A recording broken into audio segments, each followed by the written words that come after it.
사이버 범죄 전담 수사팀에 대한 질의가 있었는데 또 아까 오후에 우리가 그 카카오톡 대표도 참고해서 물어보고 그랬는데 이 부분에 대해서 국민 불안이 완전히 가시지 않고 있다.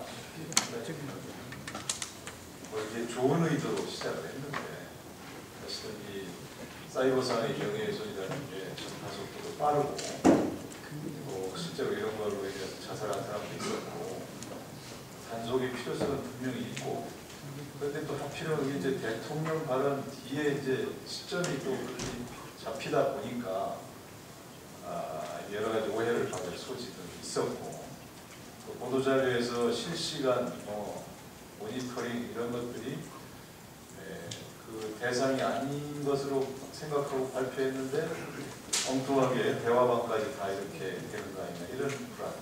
오늘 국무총리께서 또 그런 게 아니라고 얘기했는데도 아직도 그게 확실하게 매듭이 안 지어지고 있으니까 검찰에서는 여기에 대한 국민적 의혹 불안을 해소할 수 있는 확실한 어떤 조치들이 있어야 될 것 같다 이런 말씀을 다시 한번 드립니다. 특히 그 공적 인물에 대한 명예훼손을 직권으로 이렇게 더 살펴서 엄단하겠다 이렇게 하는 것들이 자칫 잘못하면 정부에 반대하는 사람들을 탄압하는 거 아니냐 이런 빌미를 줄 수가 있습니다. 실제로 또 그렇게 주장이 나오고 있고 그래서 그런 부분들에 대해서 좀 우리가 너무 조금 미숙했다. 조금이 아니라 상당히 미숙했다. 그런 지적을 하니까 이건 뭐 다 법무부, 대검 다 거기서 원래 결정되고 일어난 일이지만 집행하는 분들이 또 여기 계신 분들이니까 같이 지혜를 모아서 여기에 대한 대책을 특별히 세워줘야 될 것 같습니다. 자, 인천지검 검사장님. 네. 그래요.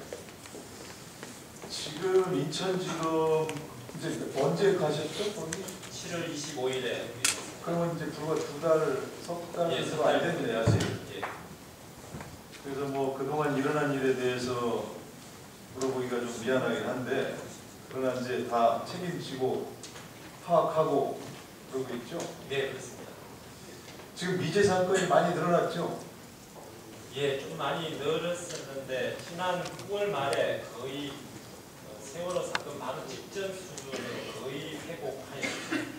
통계상으로는 안 들은 것 같은데 올해 1월부터 3월까지 미제가 3,989건 평균 한 달에. 근데 4월에 4,900, 5월에 6,000건, 5월에 6,000건, 6월에 6,300. 4월, 9월까지 평균 미제 사건이 5,200건. 그래서 막 75%가 늘었다.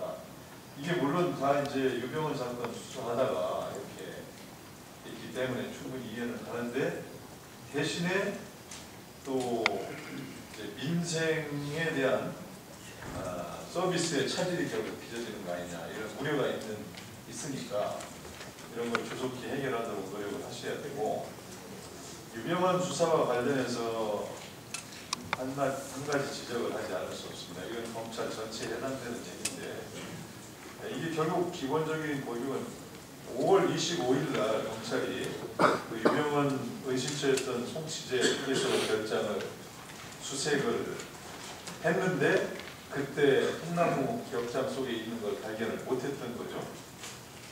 그리고 7월 12일 날 사체가 발견되고 7월 22일 날 유병헌이라는 사실이 밝혀졌고 그런데 문제는 이거를 못 찾았다는 것도 이제 못 찾음으로써 검찰에 대한 신뢰가 땅에 추락을 했죠. 이럴 수가 있는가.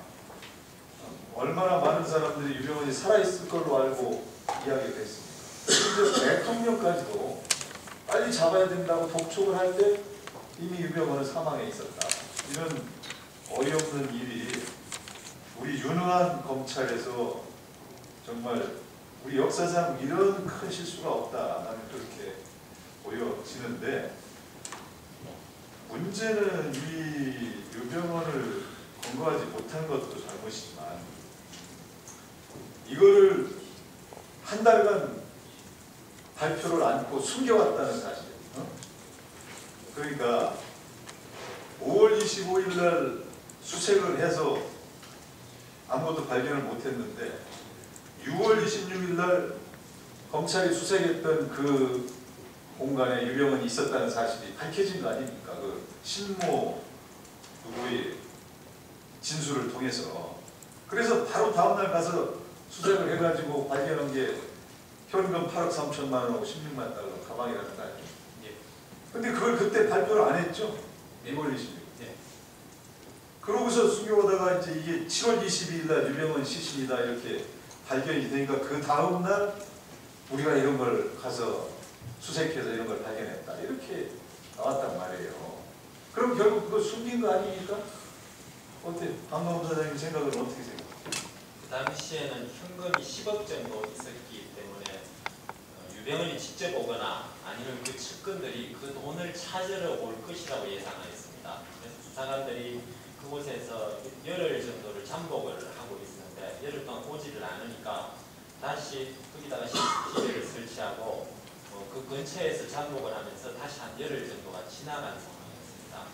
그래서 그 사실을 밖에 공포하기 하면은 그 측근들이 찾아오는 것을 막을까봐 그래서 그거를 보안을 유지를 하고 있었던 것입니다. 그렇다면은 어쨌든 그 경찰과의 이제 공조가 잘 되었더라면 이제 그런 것들도 이제 미연에 방지할 수가 있었을 텐데 지금 보면은 여러 가지로 허점이 너무 많이 드러냈다 그런 지적을 하지 않을 수 없고 유병헌 수사를 마무리하면서 하여간 거기에 대한 뼈저린 교훈을 검찰은 느껴야 된다.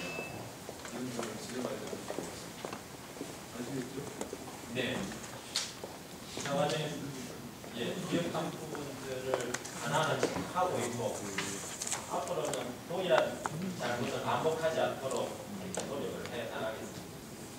그 김혜경이라는 사람을 좀 수사해서 뭐 좀 밝혀내고 있는 것 같아요. 예, 현재 그건 어디 인천에서 안 하고 딴 데서 하고 인천에서 하고 있습니다. 인천에서 예. 어떻게 하세요? 지금은 21억 횡령과 5억 탈세로 구속영장을 발부받아놓고 지금 연장을 해서 수사 중에 있는데 추가적인 대일 횡령이나 탈세나 그런 유병헌의 은닉 재산이나 이런 것들을 좀 더 찾아보려고 열심히 노력하고 있습니다. 예. 그 우리 인천 검사장은 이제 지난 7월에 와가지고 아시안 게임을 잘 치를 수 있도록 유관기관과 협력해서 사실 이번에 여러 가지 허점도 드러났지만 이제 안전하고 그런 대회를 이제 치르는데 상당히 노고가 있었다고 저는 평가합니다. 그런 점은 치아를 드리고 또 지금 그 검찰 시민위원회라는 걸 운영하고 있죠. 네, 그렇습니다. 몇 명이나 지금 시민들이 한 20여 명. 예. 이제 상당히 전통이 있는 건데 그걸 버리지 않고 계속 그림자들이 유지를 하고 있는데 그런 것들은 이제 시민 의견을 검찰 의사 판단에 참고로 한다는 점에서 상당히 좋은 제도라고 보여지고 그런 것도 잘 운영을 하시기를 바랍니다.